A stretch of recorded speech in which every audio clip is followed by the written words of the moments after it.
What's that famous saying? Red sky in the morning, sailor's warning.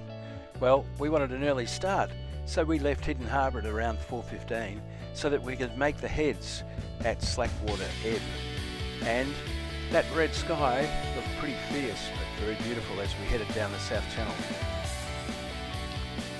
Nothing like a morning coffee to get you going as we headed towards the lights of Queenscliff. Going out the heads, nothing to see here. It was very, very quiet, and we look forward to some good weather heading towards Cape Schanck.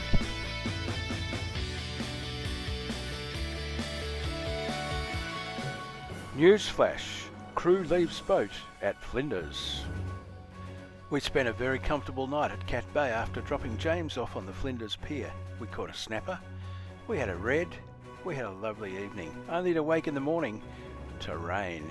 And it rained, and then it rained some more. But we weren't daunted. We were going around the Prom anyway, so we headed in that direction.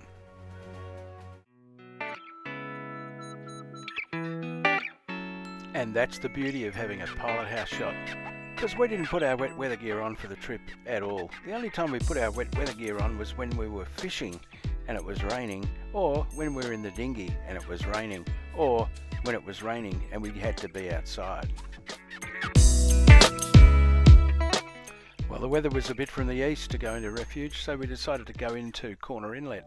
And as you can see, we had a bit of tide assist because at times we were doing 11.2 knots over the ground. It was quite rough and a bit rolly, but when we got there, it was quite pleasant, except for a brief period when we parked on a bank that wasn't actually on the chart. Don't trust charts. Now this is a little grab of when we were going into Corner Inlet, and as you can see we had a fairly big easterly swell running with a easterly or northeasterly chop on top, and it was a bit confused. There was a bit of tide going in, so the waves were standing up a bit, and that crash then was actually me videoing when I should have been watching. Well, funnily enough, it was just as rough coming out as it was going in, but we decided to head to refuge because we knew there was some sunshine coming. Now this is interesting, surf breaking across the entrance of refuge. We were rolling from side to side, having a fine old time. Look at those waves breaking down the entrance there. Now you'd think that it would be rough inside the cove itself, but it wasn't, because the waves seemed to come into the entrance and then dissipate down either side into each end of the bay. There were actually 4 or 5 boats in there, and they were sitting quite comfortably, so we anchored and all was well.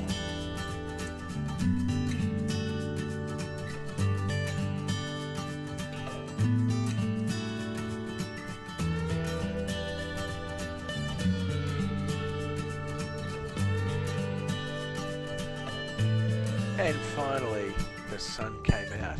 That's the entrance looking back at where we'd come from, and it calmed down during the rest of the afternoon, and then it became a sunny, beautiful day.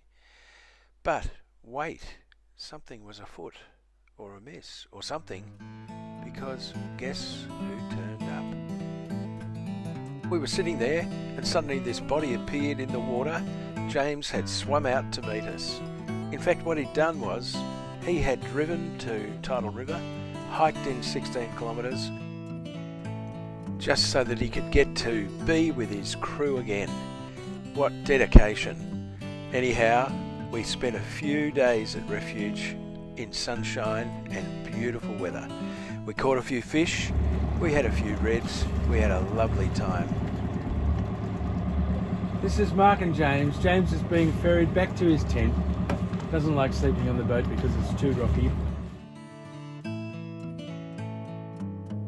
Well, as you know, the yacht's called Wingara, and this is the little tinny that we use, and it's called Tingara. It's actually a Savage Tern, 2.5 metres long, and we put some airbags on the side to make it a little safer. Great little boat. Well, life aboard a comfy cruising yacht can be very cruisy. We had roast dinners, we caught whiting, we caught snapper, We didn't catch any squid. Towards southeast. Now, Light. as you know, all Southeast good point. trips have to come to an end at some time. Lighthouse. Heading up. Doing about 7 or 8 knots. Quite rolly.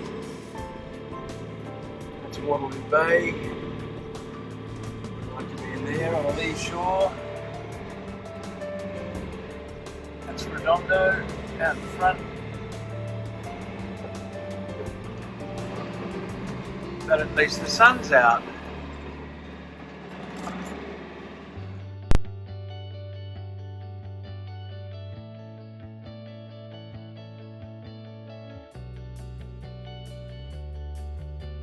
Well, that's the Prom for the last time on this trip, and as we headed back we spent the night at Tongue Point, which is a surf beach just north of Squeaky Beach near Tidal River. On the way back it was great to see that the mutton birds had come back, and it was nice to know that Refuge was just as beautiful as it always has been, and well worth visiting any time of the year in whatever weather. So that's it for Going Coastal 2021. Come join us for the next trip on the mighty Wingara and in company with other Martha Cove Yacht Squadron members.